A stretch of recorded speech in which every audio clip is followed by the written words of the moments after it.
L'Ordre des administrateurs agréés du Québec est fier de vous présenter cette capsule Communiquer avec aisance, l'art de la présentation. Elle a été préparée exprès pour vous, nouvel arrivant. Bon visionnement!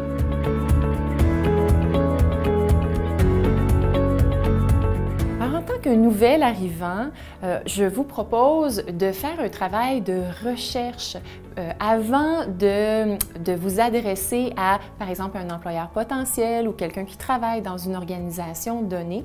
Je vous propose de faire un travail de recherche pour savoir quelle est la culture organisationnelle de la personne à laquelle vous allez vous adresser.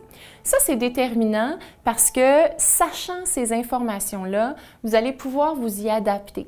Vous allez pouvoir utiliser le bon contenu, utiliser les bons éléments pour établir une connexion avec la ou les personnes à qui vous allez vous adresser. Regardons d'abord certains éléments de présentation de soi qui sont importants. Alors, la tenue vestimentaire. C'est un incontournable et parfois on se pose la question, comment est-ce que je m'habille? Quelle est la bonne façon de me vêtir pour telle ou telle situation? Une des façons de vous préparer à vous vêtir de la bonne manière, posez des questions, allez voir sur Internet quel est le type d'entreprise, tentez de poser des questions sur la culture organisationnelle de l'entreprise par rapport à la tenue vestimentaire. Au Québec, même dans des industries similaires, très souvent, une entreprise va avoir un code vestimentaire très particulier. Donc, plus vous le savez, plus vous êtes à l'aise de poser des questions, plus vous allez pouvoir vous vêtir de la bonne manière pour l'occasion. Alors, tenue vestimentaire, c'est certain que c'est déterminant, c'est important dans notre manière de nous présenter. Un autre élément auquel il faut porter attention, c'est la poignée de main. La poignée de main, c'est souvent un des premiers contacts qu'on a avec des gens des entreprises, que ce soit en situation de recrutement, en situation de nouvel emploi, en situation de réseautage. C'est notre véhicule, notre poignée de main. Et donc, c'est souvent ce dont les gens vont se rappeler de nous, étant donné que c'est un premier contact. Alors, ce qu'on veut avec une poignée de main, c'est que ce soit suffisamment assuré, ferme. Ce qu'on veut communiquer, c'est notre enthousiasme, notre bien-être à rencontrer cette personne-là. Important aussi d'avoir un contact visuel lors de la poignée de main. Si je donne la main à quelqu'un et que je regarde ailleurs, eh bien, ça peut être interprété comme un manque d'intérêt. Donc, on a un contact visuel, on a une poignée de main qui est suffisamment ferme, toute la main. Et ce que ça donne comme impression, c'est on est content d'être là, on est content de rencontrer cette personne-là et on est tout à fait ouvert. Donc, pensez non seulement aux vêtements, mais pensez également à comment on va donner la main. Premier contact, vraiment déterminant.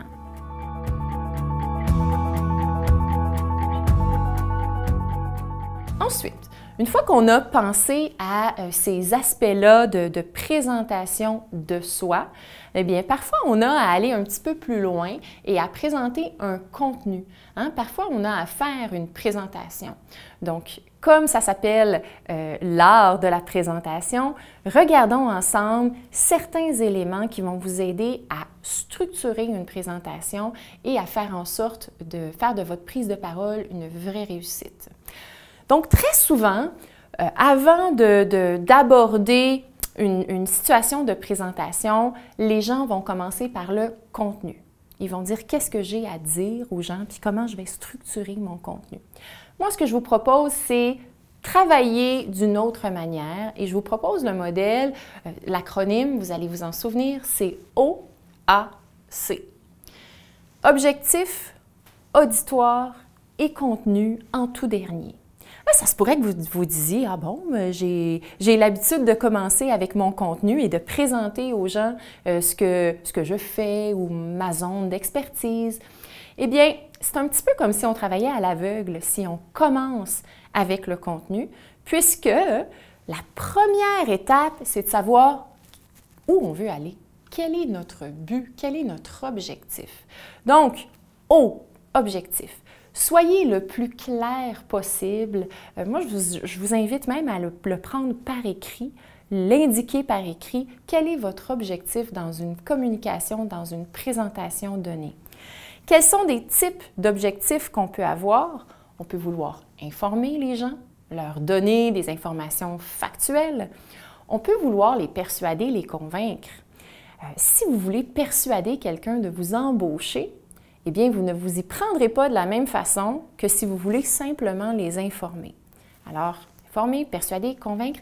On peut vouloir motiver les gens aussi. On peut vouloir les mettre en garde contre une certaine solution, une certaine façon de faire. Alors, il y a différents objectifs qu'on peut avoir dans une communication. Prenez le temps de bien déterminer quel est votre objectif. C'est vraiment une étape que vous ne regretterez pas parce que plus vous êtes clair et détaillé au niveau de votre objectif, plus vous avez les chances de mettre tout en œuvre pour l'atteindre. Donc, l'objectif. Deuxièmement, à qui vous parlez? Qui est votre auditoire? Votre public, les gens que vous rencontrez, se composent de quels individus? Alors, une fois que vous avez bien déterminé votre objectif, vous devez absolument penser à qui vous allez vous adresser. Vous ne direz pas les mêmes choses et vous ne les direz pas de la même façon si vous vous adressez à des recruteurs potentiels ou si vous vous adressez à votre nouvel employeur. Ce ne sera pas le même message. Alors, l'auditoire. Quel est leur niveau de connaissance? Qu'est-ce qu'ils savent du sujet que vous allez leur présenter? Qu'est-ce qu'ils savent de vous?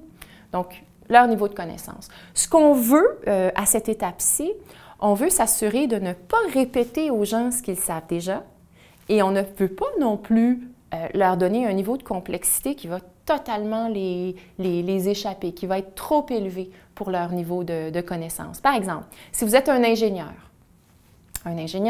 vous avez acquis vos diplômes dans votre pays et que vous arrivez ici et que vous vous adressez à un public, par exemple en ressources humaines, et que vous utilisez, vous parlez en termes très complexes, très techniques, eh bien, probablement que vous n'atteindrez pas votre but, probablement que votre auditoire va être complètement dépassé par le niveau de complexité que vous abordez.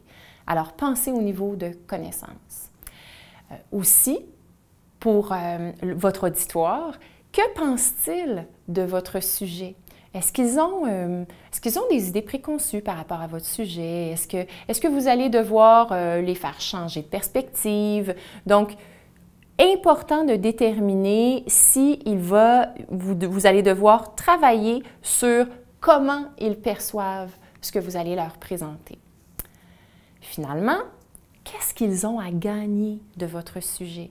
Vous allez interpeller votre public si vous les convainquez qu'ils ont à apprendre, qu'ils ont à gagner en vous écoutant. Ça, ce sera déterminant parce que c'est ce qui va faire de vous quelqu'un de captivant, quelqu'un de convaincant dans votre manière de présenter. Ah, dernier élément, qui est souvent un élément qui nous inquiète un peu comme communicateur. Quelles questions est-ce que votre public pourrait vous poser? Et très souvent, quand on présente en public ou même dans une situation de recrutement, parfois ce qu'on craint, c'est les questions piégeantes, difficiles, les questions auxquelles on n'a pas nécessairement la réponse. Alors, ça aussi, ça se prépare. Vous pouvez, en structurant votre communication, vous pouvez dire, bon, là, je pense à mon objectif, je pense à mon auditoire. Quelles questions pourrait-il avoir par rapport à mon sujet? Et ça va vous aider pour la troisième étape qui est votre contenu. On y arrive au contenu. Ce n'est qu'à la toute fin, en ayant bien évalué l'objectif et en ayant une bonne idée de qui va composer l'auditoire, ce n'est que là qu'on arrive au contenu. Parce que le contenu, on veut qu'il soit sur mesure pour les gens à qui on s'adresse et on veut qu'ils répondent à notre objectif, qu'ils nous aident à atteindre notre objectif. Donc, en termes de contenu, la simplicité est toujours gagnante.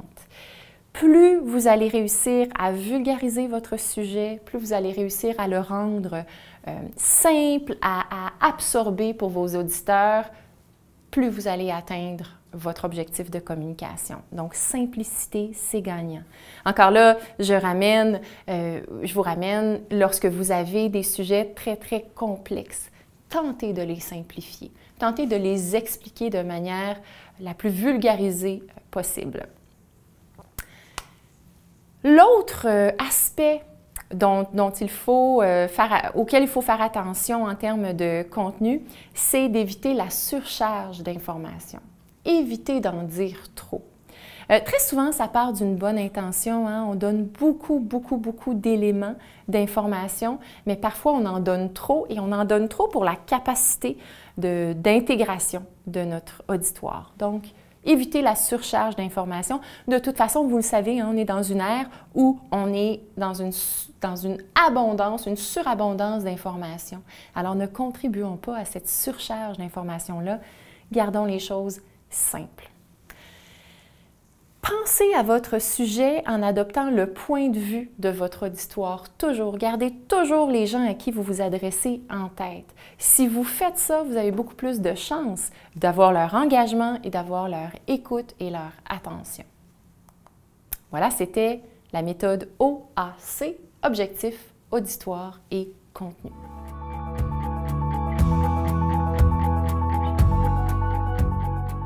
Ça peut être un peu compliqué de connaître les codes de l'entreprise, les codes de la culture dans laquelle on vient juste de tomber. Je vous dirais que pour nous aussi, ça l'est compliqué parce que chaque organisation, comme on mentionnait tantôt, a ses codes, a ses manières de fonctionner. Donc, lorsque vous êtes en conversation avec quelqu'un, ne vous gênez pas pour poser des questions, pour vous intéresser à la culture de l'entreprise, pour vous intéresser à la personne. Il vaut mieux poser des questions et ensuite être en mesure de s'ajuster que d'arriver et d'affirmer ou de ne pas prendre cette possibilité-là de poser des questions. Vous pouvez toujours vous ajuster au fil de la conversation et ça vaut la peine de le faire.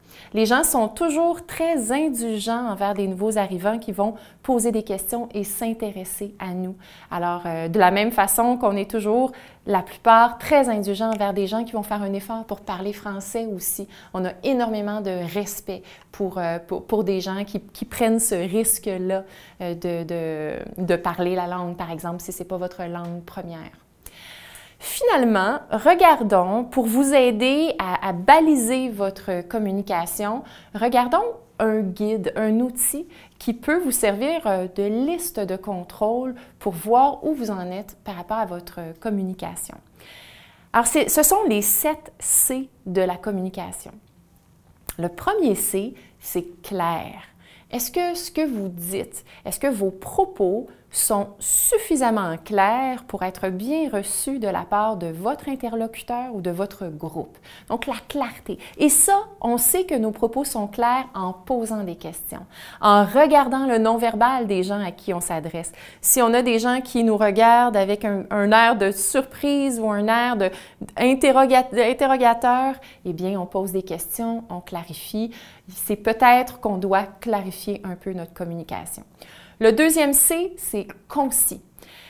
Parfois, quand on aime beaucoup notre sujet ou quand on est un expert dans le sujet, on parle beaucoup, on parle trop longuement, ça arrive à tout le monde, c'est tout à fait naturel, sauf qu'en même temps, très souvent, les gens vont décrocher si une communication est trop longue. Donc, visons la concision, c'est toujours mieux de s'exprimer de manière concise, de manière succincte, quitte à, après ça, avoir un échange sur le sujet. Donc, visez la concision. Ensuite, le troisième C, c'est concret. Particulièrement lorsqu'on parle de sujets qui peuvent être un petit peu plus compliqués, c'est une excellente idée de donner des exemples, de rendre notre sujet le plus concret possible.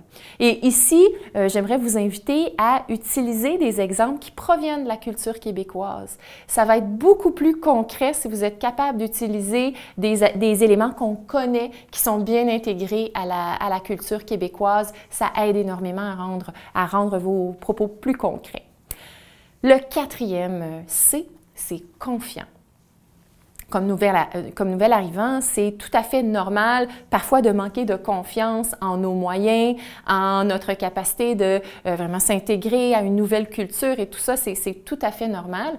Ce qui peut nous aider à augmenter notre confiance, c'est de s'exposer à plusieurs personnes et de travailler vos messages, encore une fois, je reviens, poser des questions, susciter des commentaires lorsque, après une entrevue ou après une prise de parole, demandez aux gens ce qu'ils en ont pensé. Plus vous allez avoir une idée juste de ce que les gens ont pensé suite aux communications, plus vous allez pouvoir prendre confiance et faire ce qu'il faut pour acquérir cette confiance et ces bonnes habiletés de communication. Ensuite, le 5e C, c'est cohérent. Cohérent, donc on veut avoir une cohérence dans la structure de ce qu'on est en train d'exprimer, mais aussi dans nos propos en général. On veut viser une cohérence. Si on a des propos qui sont décousus, ça va être plus difficile pour vos auditeurs de vous suivre. Ensuite, 6e C, complet. On vise une communication qui n'ait pas trop de trous, qui n'ait pas trop d'éléments manquants. Donc ça va beaucoup dans la préparation. Lorsque vous êtes en train de préparer votre entrevue, votre communication avec un nouvel employeur, avec un nouveau collègue, tentez de voir si vous avez couvert tout ce qu'il faut en termes de points d'information.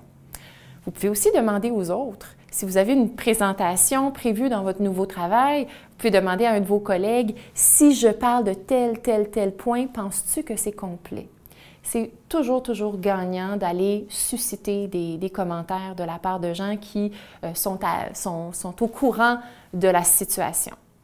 Et le 7e C, c'est courtois. Donc, on veut avoir une communication qui soit respectueuse, polie, qui respecte les auditeurs. Des fois, lorsqu'on parle en public et qu'on a un petit trac, un petit stress, bien, parfois on s'exprime de manière un peu abrupte ou on est sur la défensive. Donc, il faut en être conscient et tenter de demeurer toujours ouvert, courtois. Si quelqu'un nous donne un feedback, on peut remercier du feedback, dire qu'on va y penser. La courtoisie, c'est toujours gagnant. Voilà, c'était les 7 C de la communication.